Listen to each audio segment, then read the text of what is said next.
Welcome to Light Tutorials. Using camera gear outdoors and in dusty places can result in spots getting on the lens or camera sensor. Care should be taken, especially when changing lenses, to mitigate against this. These spots can become particularly noticeable after applying some edits, especially in skies. To remove them, we will go to the Remove tool above the basic panel, and then select the heel icon. Tick the box, Visualize Spots. This inverts the image.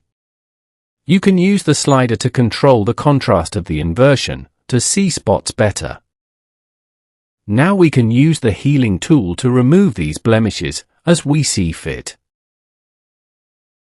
We will cover the healing tool in greater detail in another video. Deselecting the tick box will return to normal view. Now our image is much cleaner. I hope this helped you. Thank you for watching.